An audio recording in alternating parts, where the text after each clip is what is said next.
사랑하고 축복합니다. 7월 29일 토요일입니다. 오늘도 주님의 은혜로 살아가는 복된 가족들 되시기를 바랍니다. 오늘 말씀은 언약을 지키는 삶이라는 제목으로 함께 말씀을 나누고자 합니다. 오늘 본문은 예레미야 11장 1절에서 17절까지 말씀입니다.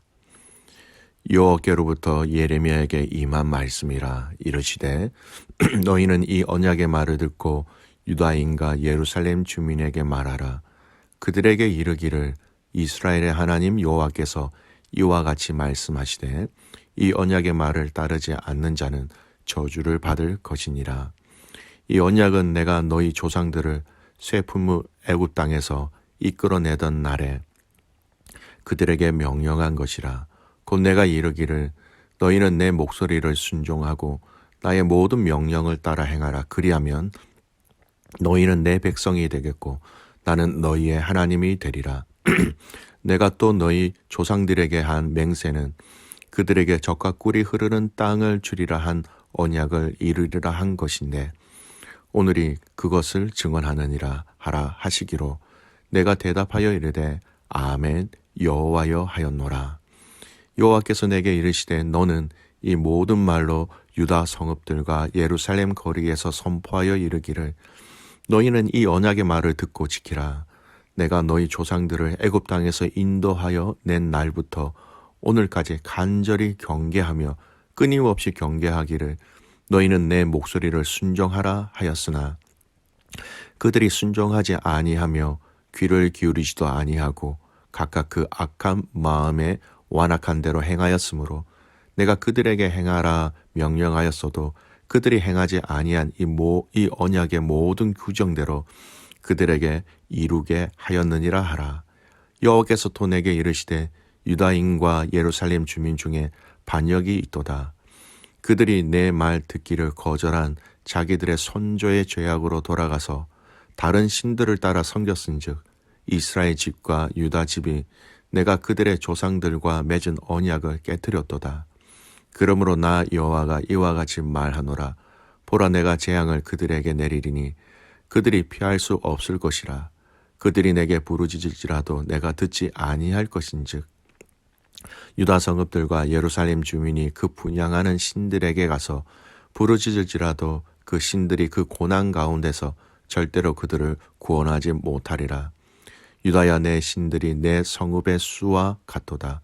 너희가 예루살렘 거리에 수대로 그 수치스러운 물건의 제단 곧 바알에게 분향하는 제단을 쌓았도다. 그러므로 너는 이 백성을 위하여 기도하지 말라. 그들을 위하여 부르짖거나 구하지 말라. 그들이 그 고난으로 말미암아 내게 부르짖을 때에 내가 그들에게서 듣지 아니하리라. 나의 사랑하는 자가 많은 악한 음모를 꾸미더니 나의 집에서 무엇을 하려느냐? 거룩한 재물 고기로 내 재난을 피할 수 있겠느냐? 그때에 네가 기뻐하겠느냐? 여호와께서는 그의 이름을 일컫는 좋은 열매 맺는 아름다운 푸른 감람나무라 하였으나 큰 소동 중에 그 위에 불을 피웠고 그 가지는 꺾였도다. 바알에게 분향함으로 나의 노여움을 일으킨 이스라엘 집과 유다 집의 악으로 말미암아 그를 심은 만군의 여호와께서 그에게 재앙을 선언하셨느니라. 아멘. 오늘 말씀 제목은 언약을 지키는 삶이라는 제목으로 함께 말씀을 나누고자 합니다. 하나님은 오늘 예레미야 선지자에게 유다 백성을 향하여 또 당신의 말을 전하라라고 말씀하십니다. 지난주 예레미야 7장 말씀을 묵상할 때에는 특별히 성전 문 앞에서 전하라고 말씀하셨지요. 성전에 예배하러 오는 그들을 향하여 하나님이 받으시는 진정한 예배가 무엇인지 다시금 깨닫게 하시려고 명령하신 것이었습니다. 근데 오늘은 장소가 중요한 것이 아니라 말씀의 그 내용, 전달의 그 핵심 내용 중 중요한 단어를 통하여서 하나님은 이스라엘 백성들을 깨우치고 또 회개하게 하시려고 이 말씀을 전하셨습니다. 그 중요한 단어가 무엇일까요? 오늘 본문 가운데 가장 많이 반복되어지는 단어이기도 하고요. 그리고 이스라엘 백성과 하나님과의 연결고리가 되는 단어이기도 합니다. 바로 그 단어는 언약이라는 단어입니다. 그들이 하나님과 맺었던 그 언약, 잊고 있었던 그 언약의 내용을 다시 알려주시면서 그 언약을 다시 지키라라고 말씀하시는 것입니다. 언약이라는 이 단어는요, 영어로는 covenant, 히브리 단어는 베리트라고 말합니다. 근데 이 히브리 단어인 그 베리트라는 이 언약은요, 칼로 자르다라는 의미가 있습니다. 여러분, 이 의미는요, 과거에 언약을 체결할 때 당시 희생작물을 잘라서 그 사이를 언약한 사람들이 지나가게 함으로 언약을 체결하는 그런 약속의 방법들이 있습니다. 그리고 그 희생제물을 자를 때 그 동물의 피가 흐르게 된다라는 겁니다. 즉, 베리트, 언약이라는 것은요, 이 언약의 체결은 그 피를 통하여 언약을 체결한 것이기 때문에 곧 피의 언약이라는 의미와 같은 연결성이 있는 단어입니다. 하나님은 당신과 이스라엘 백성들이 맺은 그 언약의 내용을 본문 4절에 이 내용으로 정확하게 말씀하고 계십니다. 4절 내용을 한번 읽겠습니다. 이 언약은 내가 너희 조상들을 쇠풀물 애굽 땅에서 이끌어내던 날에 그들에게 명령한 것이라. 곧 내가 이르기를 너희는 내 목소리를 순종하고 나의 모든 명령을 따라 행하라. 그리하면 너희는 내 백성이 되겠고 나는 너희의 하나님이 되리라. 하나님과 이스라엘 백성들의 언약이 무엇입니까? 순종과 명령에 따라 행하면 정확한 기준이 있지요. 그리고 이것에 순종하고 명령에 따르면, 행하면 하나님과 이스라엘 백성들의 관계가 형성되어진다는 겁니다. 나의 하나님, 나의 백성이라는 것이죠. 그리고 이 언약을 계속해서 지킬 때에 이 관계가 유지된다라는 겁니다. 즉, 이 언약을 통하여 하나님은 이스라엘 백성들과의 관계, 또 이스라엘 백성들의 정체성을 새롭게 만들어 주신 것이지요. 하나님과 이스라엘의 관계가 하나님과 하나님의 백성으로 이어지게 되면서 이 언약은 또한 젖과 꿀이 흐르는 땅도 더불어 약속으로 받게 되었다라는 겁니다. 이 언약의 핵심, 순종과 명령에 이스라엘 백성들이 어떻게 반응하느냐에 따라 그 모든 복과 화가 다 달려 있었다라는 것이죠. 그러나 우리가 잘 아는 것처럼 이스라엘은 이런 하나님과의 언약이 순종과 명령에 따라 행하지 아니하였기 때문에 이 언약의 관계가 계속해서 유지될 수 없었고 약속이 이어질 수 없었고 약속 가운데 주셨던 하나님과 이스라엘 백성들의 관계가 끊어져 버렸다라는 겁니다. 하나님과 이스라엘의 관계는 하나님과 백성의 관계가 끊어져 버렸고 약속하신 젖과 꿀이 흐르는 땅을 주셨지만 약속의 파괴, 언약의 파괴를 통하여서 더 이상 이 땅에 살지 못하게 되었기 때문에 여러분 쫓겨나게 되는 것이고 그 쫓겨나는 것이 바로 바벨론 포로의 생활을 야기하게 되었던 것입니다. 그러니 이 언약의 관계가 파괴되었기 때문에 하나님은 오늘 이 본문의 말씀을 보십시오. 이런 말씀까지 하십니다. 11절 보십시오. 그러므로 나 여호와가 이와 같이 말하노라. 보라, 내가 재앙을 그들에게 내리리니 그들이 피할 수 없을 것이다. 그들이 내게 부르짖을지라도 내가 듣지 아니할 것인즉.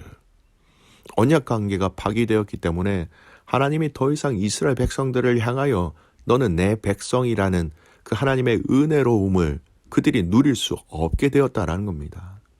14절 보십시오. 또 그러므로라고 얘기합니다. 언약을 파기하였기 때문입니다. 그 결과가 이렇다라는 것이죠. 그러므로 너는 이 백성을 위하여 기도하지 말라. 그들을 위하여 부르짖거나 구하지 말라. 그들이 그 고난으로 말미암아 내게 부르짖을 때에 내가 그들에게서 듣지 아니하리라.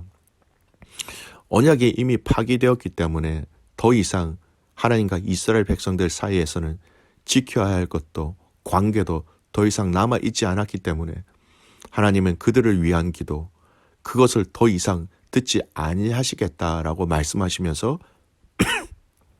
그들에 대한 심판을 확정하셨다라는 것입니다. 여러분, 참 막막하죠. 더 이상 이스라엘 백성들과 하나님과의 그 관계가 이 언약 파괴로 인하여서 아무것도 아닌 것이 되어버렸다라는 겁니다. 근데 이 예레미야 말씀을 자세히 더 읽어보면요, 이렇게 완전히 끝난 것으로 보여졌던 이 언약을 하나님께서는 당신이 먼저 살리시고 계시는 것을 볼 수 있습니다. 하나님은 당신의 자녀들을 향한 긍휼하심이 있으셨기 때문에 이 옛 언약 대신 새로운 언약의 이야기를 하십니다. 예레미야 31장 31절 말씀입니다. 좀 한참 뒤의 말씀인데요, 제가 한번 읽어드릴게요. 여호와의 말씀이니라. 보라, 날이 이르리니 내가 이스라엘 집과 유다 집에 새 언약을 맺으리라. 새 언약입니다.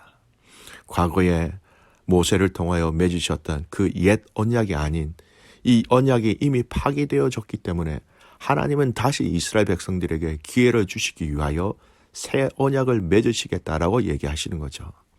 여러분, 그 새 언약의 의미가 무엇입니까? 로마서 4장 13절 말씀 읽어드릴게요. 아브라함이나 그 후손에게 세상의 상속자가 되리라고 하신 언약은 율법으로 말미암은 것이 아니요 오직 믿음의 의로 말미암은 것이니라.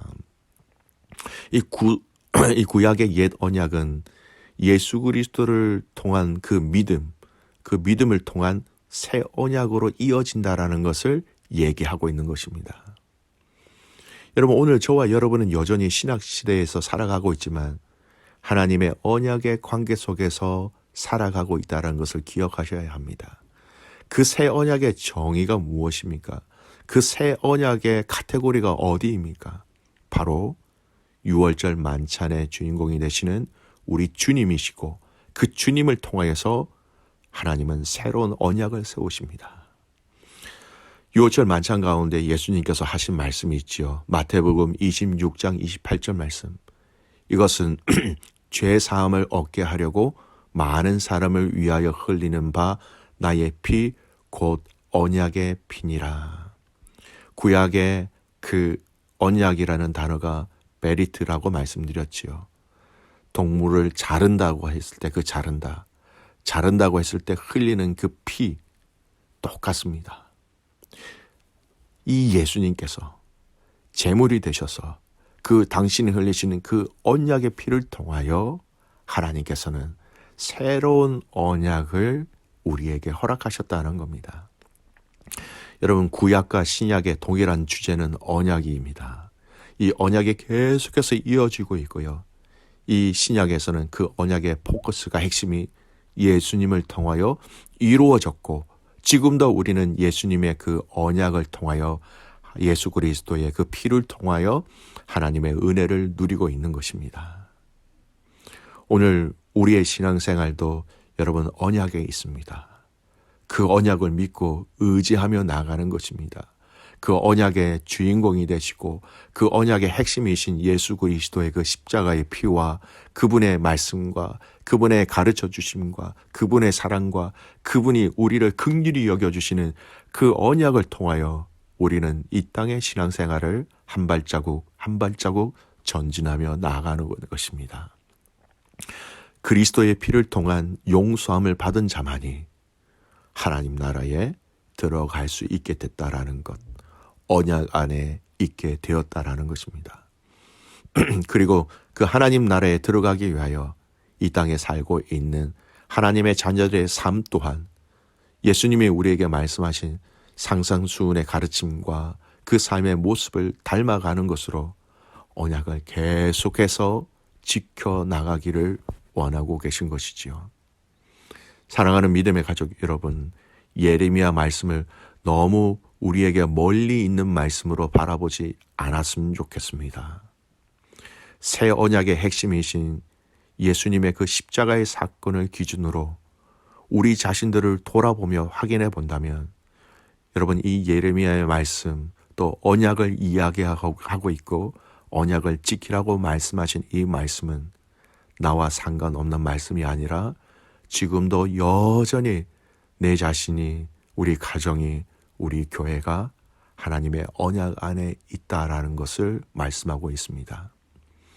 그 언약, 그 약속을 신실하게 신뢰하는 삶이 되시기를 바랍니다.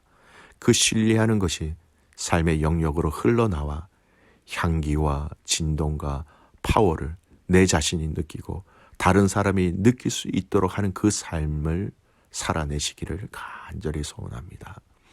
말씀의 결론을 맺습니다. 사랑하는 귀한 믿음의 가족 여러분, 우리는 그리스도가 증거되신 그 언약 안에 있는 삶, 그 언약을 따라가는 삶, 그 언약을 지키는 삶이 되시기를 주님의 이름으로 축복합니다. 아멘.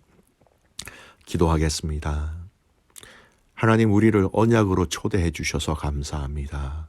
그 약속을 알게 해 주셔서 감사합니다. 그 언약 안에 살아가게 하시고 그 언약 아래 살아가는 삶이 하나님 너무나 큰 축복인 것을, 너무나 큰 감사인 것을 알게 하여 주시옵소서. 새 언약의 주인이신 예수 그리스도의 그 십자가, 그 능력을 의지하며 살아가게 하시고 오늘 그 언약에 합당한 삶을 살아내므로 하나님께 영광을 올려드리며 세상을 향하여서는 빛과 소금의 역할을 감당할 수 있도록 우리를 지켜 보호하여 주시옵소서. 살아계신 하나님, 드려질 내일 주일 예배를 위하여 기도합니다. 온 마음과 뜻과 정성을 다하여 예배하게 하시고 찬양하게 하시고 기도하게 하시고 공동체가 동일하게 주님의 은혜 가운데 반응하며 감사하며 기뻐하는 예배되게 하여 주시옵소서. 그렇게 해가지고 주님을 신뢰하며 살아서 역사하시는 예수 그리스도의 이름으로 감사하며 기도드리옵나이다. 아멘.